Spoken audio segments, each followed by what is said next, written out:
Centro Clínico y de Investigación SICOR. Soluciones integrales en riesgo cardiovascular. Tenemos el reto electrocardiográfico del mes de junio del 2024. Soy Carlos José Jaramillo Gómez, internista, cardiólogo, coordinador académico de SICOR. Paciente que nos permite hacer este ejercicio en el día de hoy es un hombre de 35 años, un hombre joven, sin unos antecedentes personales de importancia, consultó por una disnea de grandes esfuerzos. Al médico le llamó la atención encontrar un soplo sistólico que lo calificó grado 3 de 6 en el foco pulmonar y lo describe como irradiado a todos los focos. Se empezó a estudiar con un electrocardiograma. Antes de ver el electrocardiograma, una reflexión. Describimos cada vez más pobremente los hallazgos auscultatorios y por eso se nos dificulta llegar y proponer un diagnóstico en el enfoque clínico del paciente. Con estos elementos, ¿ustedes qué piensan? Ese paciente tiene una estenosis pulmonar, una estenosis aórtica, una insuficiencia tricuspidia, una comunicación interventricular, una comunicación interauricular. ¿Faltó información semiológica para tener un enfoque apropiado? Piensen un momentico antes de que sigamos adelante. Paren allí el video. Esta reflexión, cuando tengamos un hallazgo auscultatorio, no olvidemos todos los detalles que hay que anotar en la historia clínica. Ubicación en el ciclo cardíaco, como se expresó en este paciente, pero no se precisó si era un soplo holosistólico, si era protosistólico, si era mesosistólico, si era telesistólico. ¿Ven? Cada uno de ellos va a ser distinto dependiendo del problema que esté causándolo. Siempre debemos hablar sobre características de ese fenómeno. En este caso, un soplo crescendo, decreciendo, un soplo que tiene o que es totalmente homogéneo. El timbre, si es de timbre, es tonalidad alta, tonalidad baja.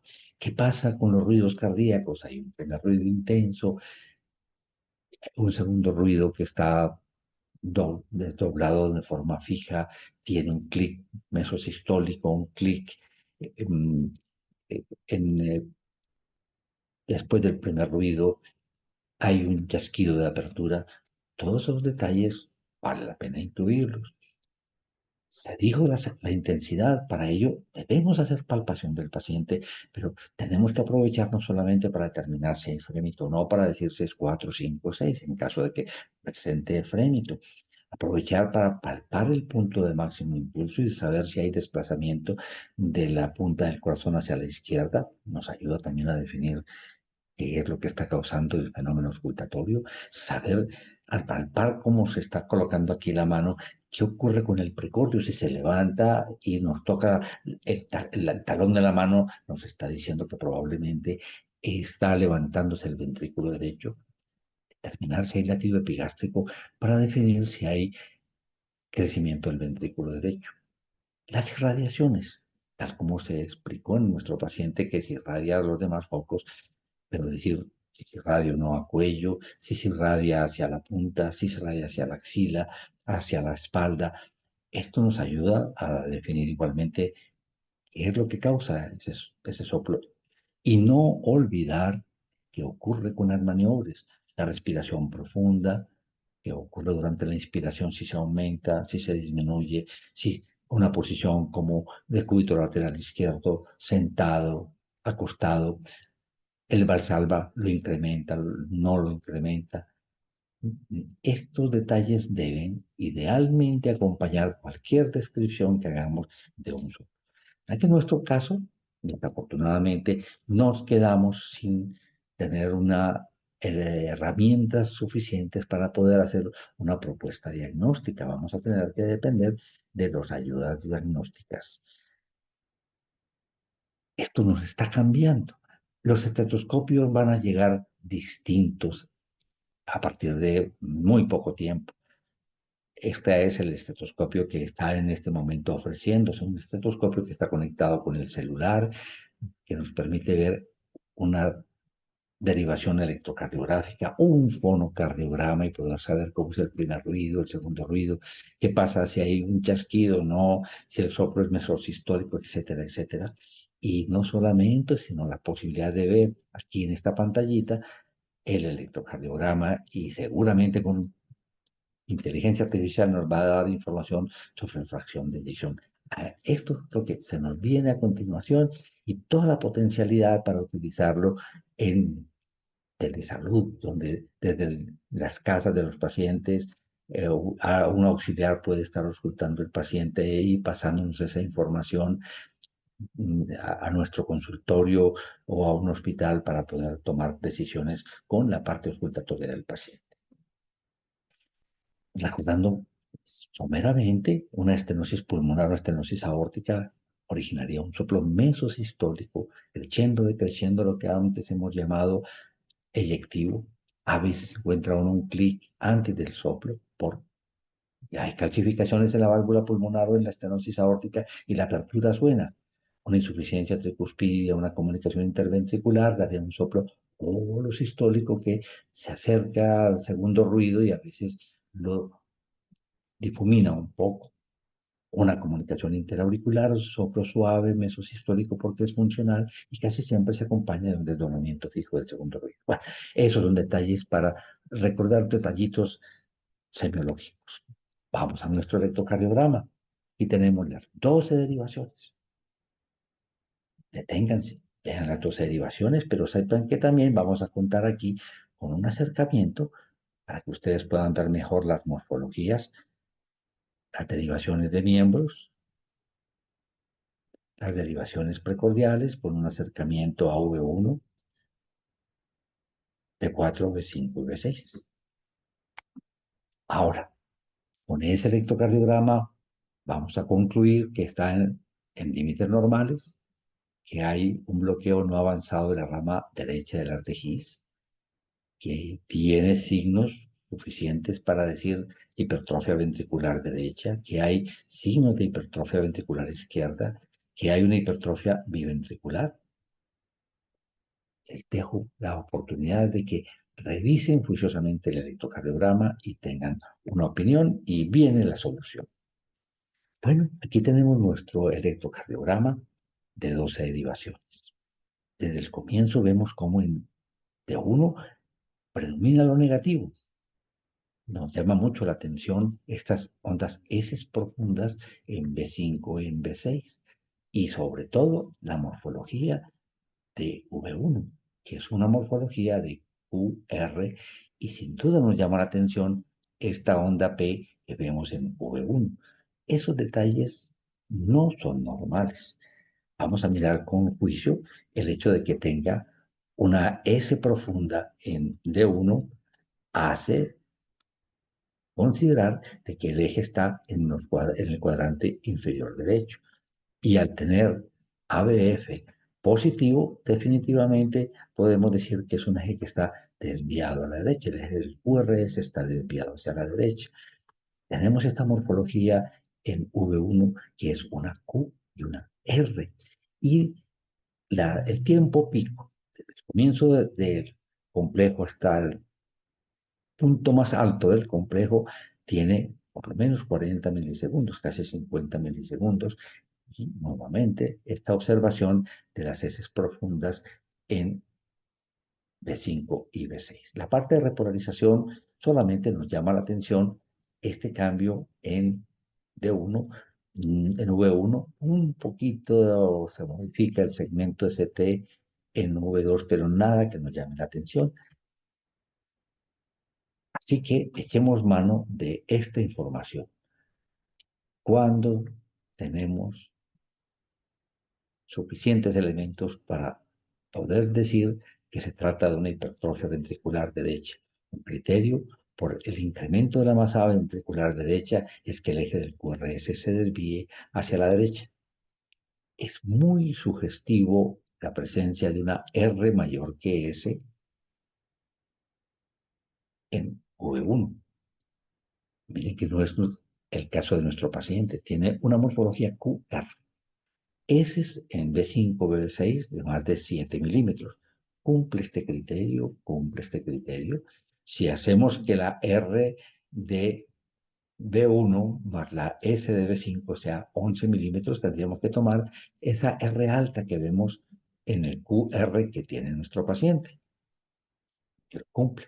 No hay cambios importantes en la repolarización de B1 a B3, pero esta morfología de QR en V1 es muy específica de una hipertrofia ventricular derecha. El tiempo pico en V1 mayor de 35 milisegundos, como es el caso en nuestro caso. Entonces, podemos decir que estamos frente a un paciente que tiene una hipertrofia ventricular derecha. Se tomó una placa de tórax y miren ustedes, lástima que no esté tan claro la parte de los campos pulmonares, pero es la característica de un corazón que tiene una hipertrofia ventricular derecha. Es un corazón en sueco. Y no nos queda la menor duda de que este paciente tiene una hipertensión pulmonar supremamente importante. Entonces, miren cómo ya estamos descartando una estenosis pulmonar, miren que ya no vamos a estar pensando en una estenosis aórtica, una comunicación interventricular, todo esto nos está apuntando a una comunicación interauricular. De manera que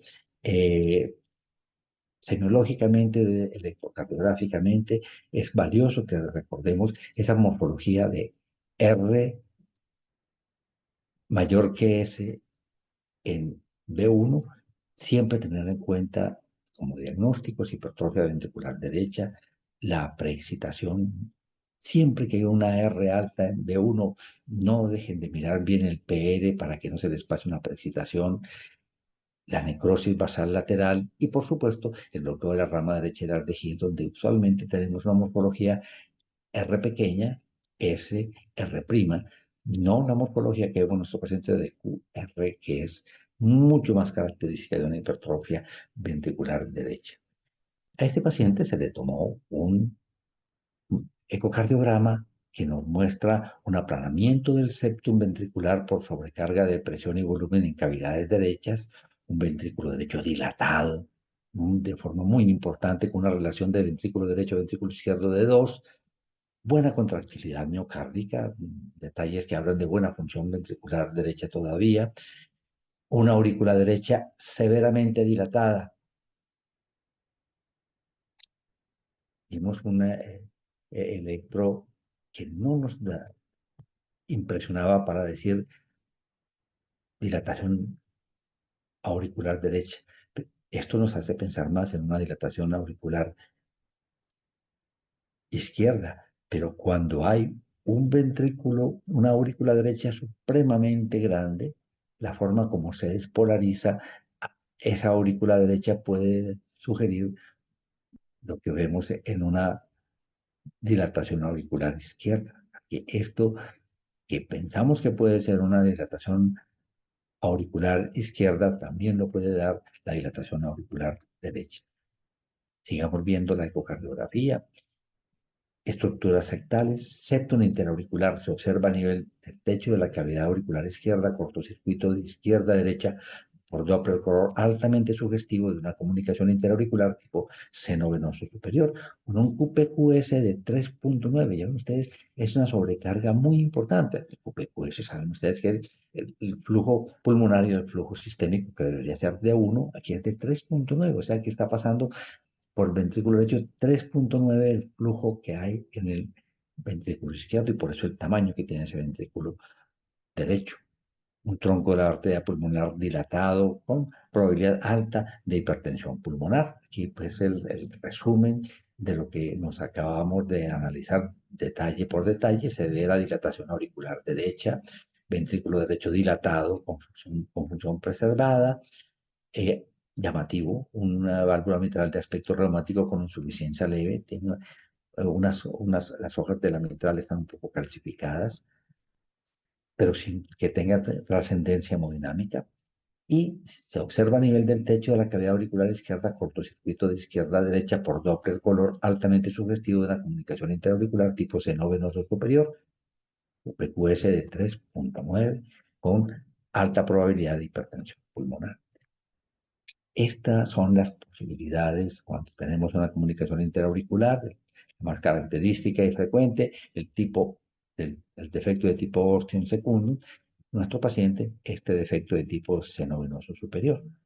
Entonces, tenemos este caso que nos permite llegar a la conclusión de que es un paciente que tiene una hipertrofia ventricular derecha originada en una comunicación interauricular. Entonces, es un paciente con una hipertrofia ventricular derecha y el origen de todo esto es una comunicación interauricular.